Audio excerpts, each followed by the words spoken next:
안녕하세요. 저는 헤어 디자이너로 일하고 있는 여자입니다. 저는 원래는 회사를 다녔었어요. 그러다가 뒤늦게 미용 일에 관심이 생겼고 늦은 나이에 미용실 스텝으로 일을 시작하게 되었죠. 늦은 시작이긴 하지만 그만큼 더 애살 있게 열심히 일을 했었고 한 미용실에서 오랫동안 근무하면서 차곡차곡 경력도 쌓아갔었습니다. 일할 때 손님들이 저보고 몇 살이냐며 혹시 결혼하셨느냐 물어보는 일이 종종 있었는데요. 결혼 질문을 받을 때마다 저는 조금 곤란한 기분을 느끼기도 했어요. 왜냐면 저는 그때 결혼을 한 것도 안 한 것도 아닌 상태였거든요. 그때 당시 결혼 약속을 한 남자와 동거를 하고 있었는데요. 처음에는 조금 살다가 곧 결혼을 할 거라고 생각했어요. 하지만 그게 차일피일 길어지면서 어느새 4년이란 기간이 훌쩍 지나가 버리게 되었죠. 남친은 경찰 공무원 시험을 준비하고 있었는데 자기가 합격하면 바로 결혼식을 올리자고 했거든요. 하지만 합격을 못하게 되니 결혼도 같이 유예가 되었던 것이었습니다. 혼인신고도 안 했고 결혼식도 안 했지만 그 남자와 저는 부부나 다름없었습니다. 같은 동네에 사시는 남친 어머님하고도 종종 뵀었고 어머님도 저를 며느리처럼 대하셨고요. 남친은 따로 수입이 없고 시험 준비만 하다 보니 저희 집에 살면서 제가 버는 돈으로 생활을 했거든요. 그걸 어머님도 아시다 보니 저한테 특히 고마워하셨죠. 우리 건우가 민정이 너 만난 게 참 복이다 복. 네가 옆에서 이렇게 건우 잘 되게끔 도와주고 내조해주고 그러니 내가 얼마나 기특하고 고맙겠어. 뭘요? 건우 씨 잘 되면 저도 좋죠. 그건 맞는 말이다. 건우 합격만 하면 바로 너랑 식 올릴 거고 건우 잘 되는 게 네가 잘 되는 거지. 네, 저도 그렇게 생각해요. 조금만 더 고생해. 올해는 건우도 합격할 거야. 저는 어머님이 그렇게 제 수고를 인정해 주시고 고마워해 주시는 것만으로도 충분했습니다. 남친도 저에게 고마워했고요. 사랑하니까 다 괜찮다고 생각했어요.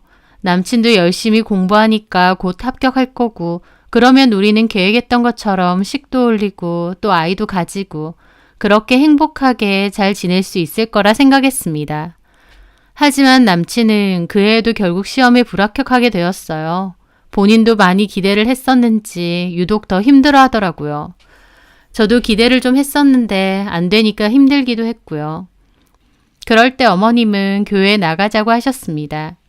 어머님은 오랫동안 교회를 다니신 교인이셨어요. 저는 원래 무교였는데 어머님이 전도를 하셔서 한 번씩은 교회에 나가곤 했습니다. 보통은 미용실이 주말에 더 바쁘니까 그 핑계로 안 갈 때도 많았지만요. 남친이 많이 힘들어하니까 어머님도 남친을 잡아 끌고 교회에 많이 다니셨고 남친도 신앙의 힘을 빌려서인지 점차 마음을 추스르더라고요. 저는 다음해에는 잘 될 거라고 어깨를 토닥였는데 남친은 이제 시험 준비 안 할 거라고 선언하더군요. 저는 깜짝 놀랐죠. 여태까지 시험 준비만 해왔고 별다른 사회 경험도 없는 사람인데 더 이상 시험 준비는 안 한다고 하니까요. 그럼 뭐 하려고? 장사나 해볼까 싶어. 장사? 무슨 장사? 뭐 커피 좋아하니까 카페나 작은 거 하나 차리면 어떨까 싶은데. 에이, 요새 커피점 얼마나 많은데. 많다는 건 그만큼 또 잘 된다는 뜻이잖아. 테이크아웃만 전문으로 하는 프랜차이즈 카페 그런 거 하나 하면 괜찮을 것 같은데. 돈 많이 들 텐데. 괜찮아. 엄마랑 얘기했는데 엄마가 나 결혼하게 되면 주려고 따로 해둔 돈 있대. 그거 필요하면 준다고 했으니까 그거 미천 삼아 하면 돼. 저는 좀 걱정이 앞섰습니다. 장사도 아르바이트라던가 어떤 경험이 있어야 될 텐데 그런 것도 없는 사람이 덜컥 시작한다고 했으니까요. 하지만 시험 준비도 더 이상 안 하고 싶다고 하고 그렇다고 이제 와서 취업 준비를 하기에도 힘들 것 같아서 어찌됐든 남친이 원하는 대로 응원해 주기로 했죠. 그렇게 남친은 테이블이 2개 정도 들어가는 작은 평수의 테이크아웃 전문 카페를 창업하게 되었습니다. 기본적으로 브랜드가 있는 카페다 보니 처음부터 장사는 나쁘지 않았어요. 장사가 나쁘지 않다 보니 남친도 어머님도 차라리 이렇게 된 게 잘 됐다 하고요. 그렇게 남친도 일을 하게 되면서 저는 기다리고 있었습니다. 이제 결혼하자고 하기만을요. 합격하면 결혼식 바로 하자고 늘 말했기에 별다른 말 없이 기다리고 있었거든요. 이제 장사도 시작해서 돈벌이도 되고 천천히 자리 잡아가고 있는 중이니까 미뤄뒀던 결혼을 해도 괜찮을 것 같았죠. 하지만 남친은 그 후에도 한참이나 결혼에 대해 별 말이 없었습니다. 그래서 기다리던 제가 먼저 물어보게 되었죠. 근데 우리 결혼은 언제쯤 할 거야? 결혼? 해야지. 언제?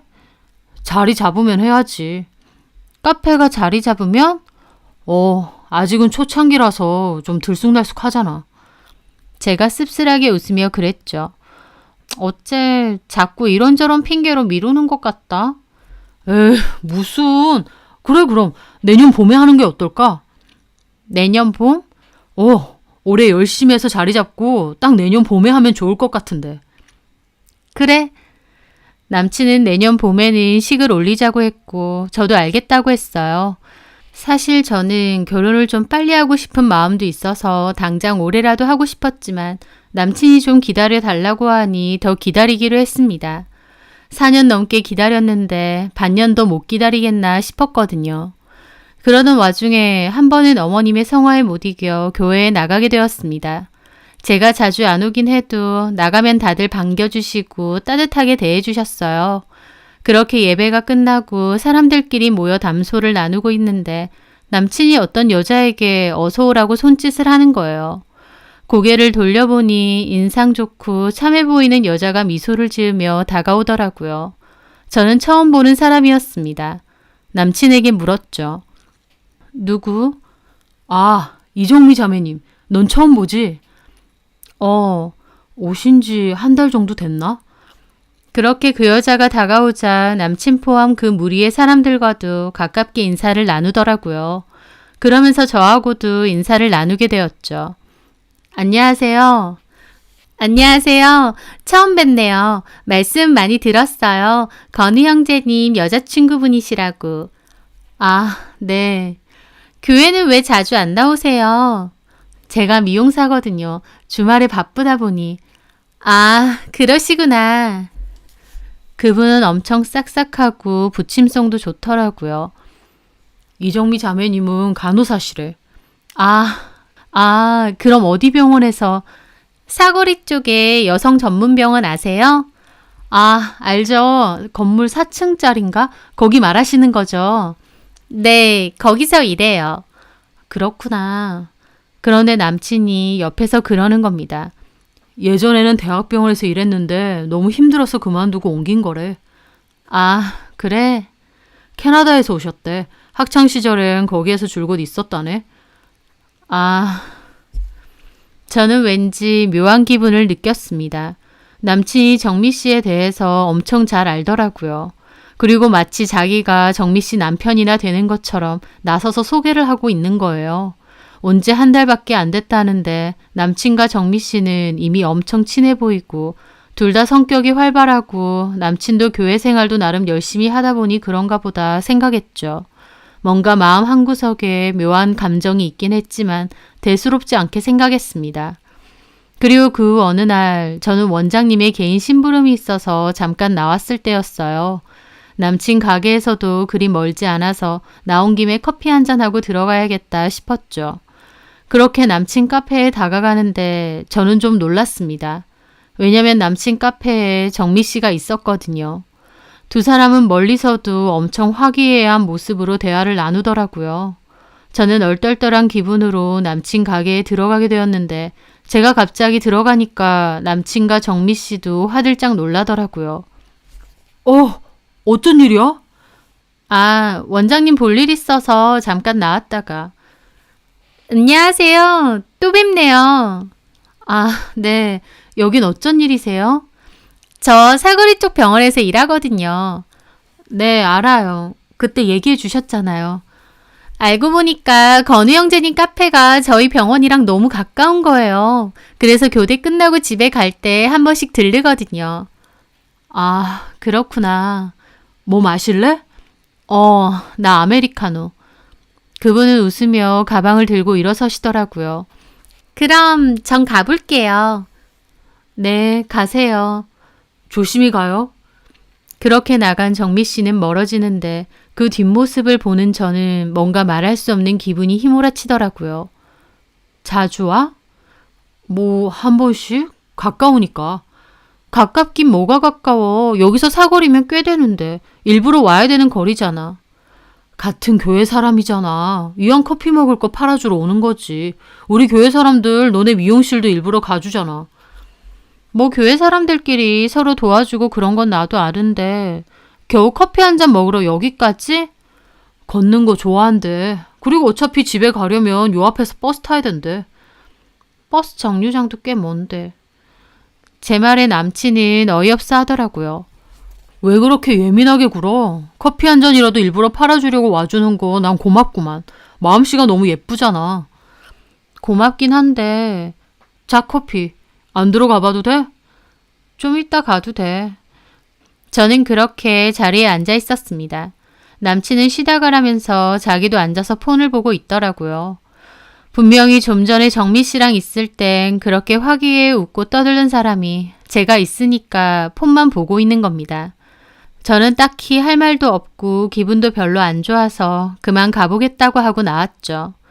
그때까지만 해도 제가 그냥 예민한 거라고 생각했습니다. 하지만 그 후 남친의 행동은 눈에 띄게 달라지기 시작했어요. 생전 폰에 비번 같은 건 안 걸던 사람이 제가 모르는 비번을 걸어놓질 않나, 집 밖에서 누군가와 한참을 통화하질 않나, 집에 와서 내내 핸드폰만 보고 어디 나가자고 해도 피곤하다며 쉬고 싶다고 하더라고요. 그 전에 비록 공부한다고 따로 직장도 없고 수입은 없었지만 그래도 제가 뭔가 하고 싶어 하면 다 해주려고 노력했고 늘 다정했거든요. 하지만 그맘때 남친은 집에만 오면 피곤해하고 저를 귀찮아하고 어쩔 땐 저랑 몇 마디 나누는 순간에도 핸드폰을 자꾸 보거나 자리를 피하더라고요. 아무리 둔탱이라도 그 정도로 행동이 달라지면 눈치챌 수밖에 없죠. 저는 남친에게 혹시 다른 여자가 생겼나 의심하기 시작했습니다. 그래서 결국 하루는 남친 핸드폰을 몰래 뒤져봐야겠다 결심했어요. 자는 척 누워있다가 남친이 잠이 든 것을 확인하고는 몰래 폰을 들고 거실로 나왔죠. 비밀번호가 뭘까 생각하며 생년월일이나 기념일 같은 걸 찍어봤는데 다 안 되는 겁니다. 뭘까 막 고민하고 있던 찰나 뭐 하는 거야? 어둠 속에서 남친 목소리가 들린 거였죠. 저는 너무 놀라 들고 있던 폰도 떨어뜨렸어요. 남친이 방에서 나와 저를 보고 있었던 거죠. 엄청 굳은 얼굴로요. 아, 안 잤어? 자다가 깼어. 근데 그거 내 폰 아니야? 남친은 다가오더니 바닥에 떨어진 폰을 줍더라고요. 맞네, 내 거. 지금 뭐 하는 거야? 남의 폰을 왜 들고 있어? 그것도 몰래? 아니, 뭐 사진 찾아볼 게 있어서. 거짓말 하지 마. 너 내 폰 뒤져보려고 한 거지? 어떻게 이런 짓을 하냐? 남친은 기막히다는 듯 저에게 따졌고 저도 얘기했죠. 요새 자기가 좀 행동이 수상하니까 나랑 얘기도 잘 안 하고 피하려고 하고 데이트도 안 하려고 하잖아. 하루 종일 장사하고 돌아오면 피곤해 죽겠는데 그것도 이해 못 해줘? 내가 뭐 알바생이 있는 것도 아니고 교대해주는 사람이 있는 것도 아니고 아침부터 저녁까지 하루 종일 가게에 처박혀 있는데 도대체 뭔 생각을 하는 거냐? 그게 아니라 진짜 실망이다. 나 폰 뒤져보고 이런 거 딱 질색이야. 네가 이런 행동할 줄 몰랐어. 남친은 필요 이상으로 화를 냈습니다. 기분 나쁠 순 있지만 느낌이 건수 잡은 것처럼 길길이 날뛰더라고요. 제가 미안하다고 몇 번이나 사과를 했지만 남친은 그 후에 저를 아예 무시했어요. 그러다가 교회 친구 한 명이 전화가 왔어요. 그 친구는 저희 미용실 단골이기도 해서 저랑 친했거든요. 그런데 한다는 소리가 교회에서는 이미 남친이 저랑 헤어지고 이정미랑 사귄다는 소문이 파다하다는 겁니다. 남친은 말은 아니라고 했다는데 말과 달리 이정미와 완전 가깝게 붙어 다니고 아예 예배도 같이 듣는다고 하면서요. 그 말에 저는 뒤통수를 맞은 기분이었죠. 남의 핸드폰 왜 보고 의심하냐고 길길이 날뛰었으면서 결국 그 여자와 바람피는 게 맞았습니다. 저는 남친에게 따졌어요. 그 여자랑 무슨 사이냐고. 남친은 같은 교회 사람이고 친한 친구일 뿐이지 제가 생각하는 그런 거 아니랍니다. 제가 오히려 이상하게 생각하는 거라면서 저를 비난하더라고요. 내가 주희한테 다 들었거든? 교회 소문 다 났다며. 주희 걔가 뭘 안다고. 교회 이런저런 소문 있는 거 하루 이틀이야? 그럼 핸드폰 줘봐. 진짜 아닌지 보게. 싫어. 내가 핸드폰을 왜 줘? 당당하면 못 줄 건 없잖아. 주기 싫어. 그럼 맞는 거네. 그럼 네 맘대로 생각하던지. 남친은 저를 있는 대로 노려보더니 자리를 뜨더라고요. 사귀고 같이 지내는 동안에도 그런 차가운 얼굴은 처음 봤습니다. 저는 심란한 기분이었고 저녁에 남친과 다시 얘기를 해보려고 했어요. 하지만 퇴근하고 돌아와 보니 남친은 저희 집에서 자기 짐을 싹 빼서 나가버렸더군요. 제가 출근한 사이에 들어와서 짐을 빼고 아예 집을 나가버린 거였죠. 얼마나 기가 막히던지 10번 넘게 전화를 하니까 그제야 받더라고요. 지금 어디야? 짐을 왜 다 뺐어? 우리 시간 좀 갖자. 나도 너한테 너무 실망스럽고 같이 있기 싫어. 이런 게 어딨어. 대화로 풀던지. 일단 각자 시간을 좀 갖자고. 지금 어딘데? 친구 집. 친구 집 어디? 그런 것까지 말해야 되냐? 제발 집착 좀 하지 마. 이건 아니지. 혹시 그 여자 집에 간 거 아니야?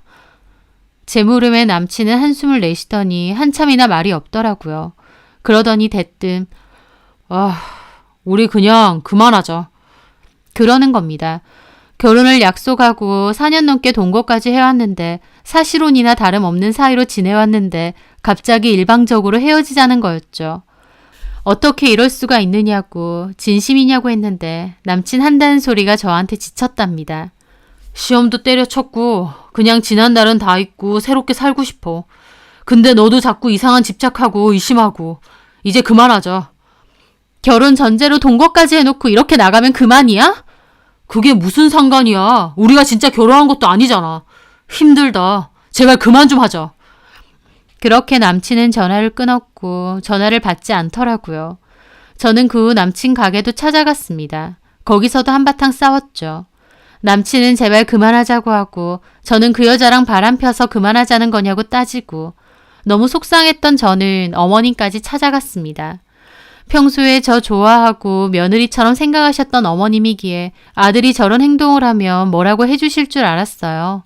하지만 어머님도 건우가 헤어지고 싶다는데 나한테 와서 말한 듯 무슨 소용이야. 어머님, 그렇게 말하시면 안 되죠. 저희 결혼까지 약속했는데. 결혼했다가도 갈라지는 일이 부지기수인데 사귀다가 헤어지는 게 뭐가 그렇게 대수라고. 그리고 너네 일인데 내가 뭘 어떻게 하겠니. 건우 걔가 내가 뭐라 한들 듣겠어? 어머님도 진짜 칼같이 저를 끝내려고 하시더라고요. 결혼만 안 했지 한 가족이나 다름없다 생각했는데 그때 제가 느낀 배신감은 이루 말할 수가 없었죠. 저는 아무런 소득 없이 집으로 돌아왔습니다. 몇 년이나 옆에서 묵묵히 지켜봐주고 뒷바라지라면 뒷바라지도 해줬는데 그 결과가 고작 이거구나 싶었습니다. 남친은 더 이상 집으로 오지 않았고 저는 이별의 후유증으로 한동안 정말 힘들었죠. 술도 많이 마시고요. 그렇게 2달 정도 지났을 무렵이었습니다. 저는 힘든 마음을 겨우 추스르고 바쁘게 지내고 있는데 전 남친 SNS에 피드가 떠서 무심코 들어갔다가 보게 되었습니다. 전 남친과 이정미 그 여자의 웨딩 촬영 사진을 말이죠. 그걸 보는데 진짜 속에서 용암처럼 화가 솟구쳐 오르는 겁니다. 저랑은 4년 넘게 만나오면서도 이 핑계 저 핑계 대면서 결혼 안 하고 끌어왔으면서 이 여자랑은 만난 지 얼마 되지도 않아서 결혼 준비까지 하는 거였습니다. 진짜 어떻게 나한테 이럴 수가 있나 싶고 겨우 조금씩 마음을 달래가고 있었는데 그 사진을 보고는 너무 분통이 터져 잠이 안 오더라고요. 마음 같아선 당장이라도 남친 찾아가서 뺨이라도 올려붙이고 생 난리라도 치고 싶은 심정이었습니다. 하지만 화가 난 다음에는 비참할 정도로 슬프더라고요. 웨딩 사진 속 남친의 표정이 너무 밝고 행복해 보였거든요. 저는 그 길로 전 남친에게 전화를 했어요. 그리고 따졌죠. 너 결혼하니? 어떻게 알았어? SNS에 사진 떡하니 올려놨더만. 너 내 SNS를 아직도 보니? 일부러 본 게 아니라 들어갔는데 올라온 거였어. 여튼 너 결혼하냐고. 진짜 끝까지 너무한다. 어떻게 이러냐? 우리 끝났잖아. 그럼 끝이지 왜 이래? 너야말로. 내가 결혼을 하든 뭘 하든. 나 이용해 먹었니? 뭔 이용? 너 공무원 시험 준비할 때 낙작같이 못 헤어진다고 나 붙잡아 두더니 이제 와서 다른 여자 생기니까 뒤도 안 보고 날 걷어차네? 진짜 적당히 좀 해. 헤어지는 커플이 우리밖에 없어? 나 가만 안 있어. 교회도 이 사실 다 알릴 거야. 아니, 이미 다 아는 건가? 알리든지 말든지. 그때 갑자기 어머님이 뺏어들었는지 어머님이 받으시더군요. 나다. 네, 안녕하셨어요. 너 건우랑 헤어진 지 좀 되지 않았니? 근데 아직까지 이러고 있으면 어떡해? 어머님 같으면 안 억울하시겠어요? 뭐가 억울한데? 건우가 너한테 돈을 뺏었어? 뭘 뺏었어? 젊은 사람들 사귀다가 헤어질 수도 있는 거지. 저희 결혼한 사이나 마찬가지였어요. 아시잖아요. 어머 세상에 그런 소리 어디 가서 하지도 마라. 남들이 잘못 듣고 오해할라. 결혼은 무슨 결혼? 너네가 식을 올렸어? 혼인신고를 했어? 4년 넘게 한 집에서 지냈어요. 그래서? 내가 남은 정으로 충고해 주는데 너도 어디 가서 그런 소리 함부로 하고 다니지 마라. 네 앞길도 막는 소리야. 그러든가 말든가 상관없어요. 어머님도 저 며느리처럼 생각하신다고 하고 그렇게 대하셨잖아요. 저 좋다고 하셨고요. 건우가 좋다고 하니까 그랬지. 솔직한 말로 나도 그렇게 마음에 안 들었어. 나이가 적은 것도 아닌데 미용실에서 스텝이니 뭐니 해서 잔일이나 하고 있다 그러고 학교를 좋은 데 나오길 했나 직업도 변변찮고. 어머님 그렇게 말하시면 안 되죠. 저 그 일에서 번 돈으로 건우 씨랑 같이 살았어요. 너 누가 들으면 네가 건우 다 먹여 살린 줄 알겠다. 끼케야 너 사는 집에 건우가 그냥 좀 얹혀 산 것뿐 아니야. 반찬 그런 거는 내가 다 가져다 줬고. 어머님도 진짜 너무하시네요. 네가 더 너무해. 네가 생각을 해봐라. 네가 내 입장이라면 네가 좋을지 정미 걔가 더 좋을지. 간호사에다가 친정도 외국에서 사업하고 나이도 우리 건우보다 어린데다가 성격은 또 얼마나 구김살없고 싹싹해? 그뿐이니? 걔는 엄청 독실한 크리스천이야. 너는 맨날 핑계대고 교회 몇 번 나오지도 않았잖아. 어머님 저 무교였어요. 어머님 때문에 교회까지 나갔다고요. 몇 번이나 왔다고. 그것도 가자고 하면 죽상으로 가서는 마지못해 앉아있는 거 내가 모를 줄 알아? 내가 이제와 말이지만 종교가 맞아야 돼. 안 그러면 둘 다 힘들어져. 그런 점에서 내 입장에선 당연히 정미가 더 좋지 않겠어? 저는 하염없이 눈물만 흘렸습니다. 대놓고 너보다 그 여자가 낫다고 하는데 그 앞에 대고 제가 무슨 말을 더 할까 싶더라고요. 저만 비참해질 뿐이죠. 알겠습니다. 그렇게 마음에 드신 예비 며느리랑 행복하게 잘 사세요. 너도 건우 그만 있고 좋은 남자 찾아봐. 저는 쓴웃음만 나왔습니다. 그리고 전화를 끊었죠. 이 이야기를 미용실 사람들에게 하니 원장님 하는 소리가 그런 인간들하고는 가족 안 된 게 오히려 다행이라며 뒤도 보지 말고 잊으라고 하시더라고요. 저도 맞다고 하면서도 마음은 너무 아팠습니다. 그렇게 또 시간을 흘렀어요. 저희 미용실로 교회 친구가 찾아왔죠. 이정미에 대해서 알려준 그 친구요. 그 두 사람 결혼한다는 거 알아? 저는 더 이상 전 남친도 그 여자에 대해서도 안 듣고 싶은데 그 친구가 그러길래 힘없이 고개를 끄덕였죠. 알아. 근데 있잖아. 좀 이상하다. 이정미? 뭐가? 아니, 나도 들었는데 나연이 알지? 몇 번 인사했어. 전에 예배 끝나고 커피 마시러 갔다가 이정미가 지갑을 떨어뜨렸대. 그래서 나연이가 그걸 주워주는데 민증이 튀어나왔다는 거야. 근데 나이가 다르더래. 나이가? 92년생이라고 했잖아. 근데 민증 보니까 88이더래. 잘못 본 거 아니야? 아니야. 그래서 나연이가 놀라서 보니까 걔가 지갑을 팍 뺐더라는 거야. 근데 그것뿐만이 아니야. 청년부 사람들이랑 대화를 하는데 새로운 사람 한 명이 그 사거리에 있는 병원에 자기 친구가 의사로 있다는 거야. 그래서 그러면 정미 씨랑 잘 알겠다. 같은 병원에서 근무하니까 그랬거든. 근데 갑자기 이정미가 자기 거기 그만뒀다고 하는 거야. 그 전까지만 해도 멀쩡히 다닌다고 했으면서. 결혼한다고 그만뒀나? 아니야, 느낌이 뭔가 뽀록날 것 같으니까 갑자기 그만둔다고 하는 느낌? 나만 느낀 거 아니고 청년부 사람들도 이정미 좀 이상하다고 느끼더라고. 뭐랄까, 좀 거짓말하고 꾸며낸 게 많은 것 같아.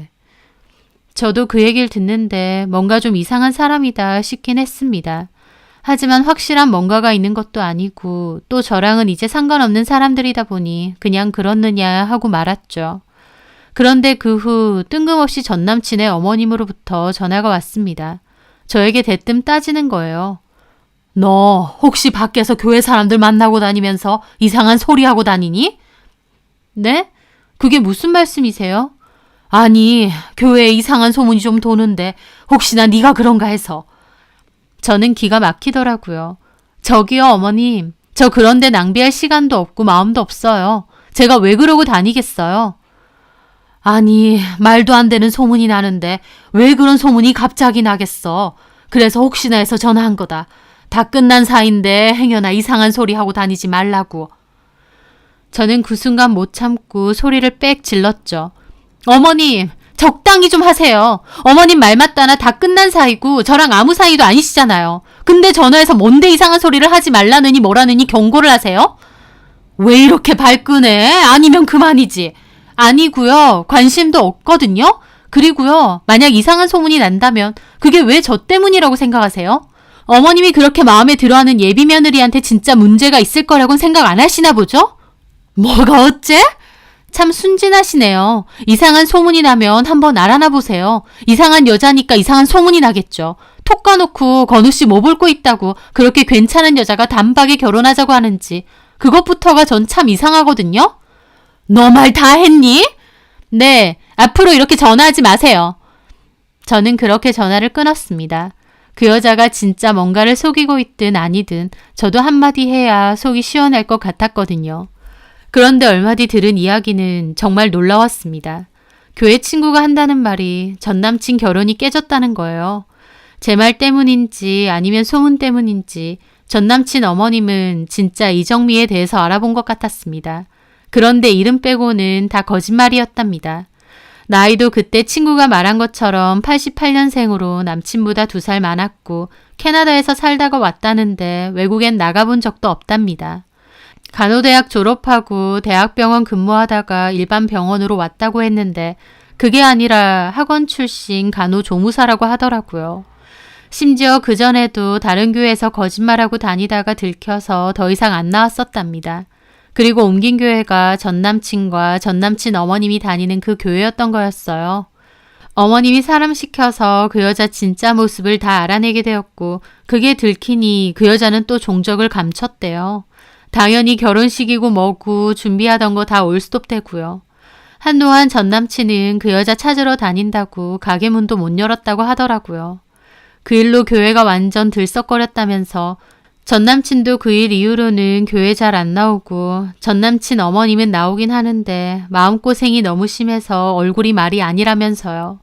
친구가 저한테 그 얘기를 해주는데 진짜 너무 속 시원하고 꼬시더라고요. 저한테 이상한 소문 퍼뜨리지 말라니 어쩌니 하더니 진짜 그 여자가 이상한 여자였던 겁니다. 완전 허언증 환자였던 거죠. 나한테 그딴 식으로 굴더니 아주 쌤통이다. 벌 받은 거다 싶었습니다. 그 후로 전 남친에게 전화가 한번 온 적이 있었는데 일한다고 못 받았고 구태여 다시 걸고 싶지도 않았어요. 뭐라고 한들 더는 듣고 싶지도 않고 들을 필요도 없다고 생각했으니까요. 시간이 많이 지난 후에 볼 일이 있어 금방이 지나가다가 봤는데 전 남친은 가게가 잘 안 되는지 파리만 날리는 것 같더라고요. 그 옆에 카페들이 2개나 더 생겨서 더 그런 것 같았죠. 어머님이 있는 돈 다 끌어다가 장사한 걸 텐데 그마저도 저 모양 났으니 저 사람은 진짜 답이 없다 싶더군요. 저는 고개를 가로저으며 그곳을 지나갔습니다. 저는 그 사이에 디자이너로 진급했고 같은 미용실에서 열심히 일하고 있습니다. 열심히 일하고 저축도 하고 있어서 나중에는 제 샵도 차릴 꿈을 가지고 있습니다. 4년 넘게 부부나 다름없는 한 집에서 살면서 결혼을 약속하고 미래를 꿈꿨던 전 남친. 하지만 저보다 조건 좋아 보이고 괜찮아 보인다는 이유로 뒤도 안 보고 저를 배신하고 그 여자에게 갈아탔었죠. 본인이 가장 힘든 시기에 옆에서 묵묵하게 자리를 지키고 응원해줬던 건 전데 전 남친이나 어머님이나 참 의리도 없고 보는 눈도 없는 사람들 같습니다. 물론 제 입장에선 그런 인간과 끝을 낸 게 정말 다행이다 싶고요. 직장을 다니다가 미용 일을 배워보고 싶다 생각한 건 저만의 어떤 기술이 있으면 좋겠다는 판단이 들어서였어요. 결국 어떤 순간이든 저를 지켜주고 도와줄 수 있는 건 저니까요. 저는 앞으로도 지금 하는 일 열심히 하면서 제 스스로를 잘 건사하며 살아가려 합니다. 제 사연 들어주셔서 감사합니다.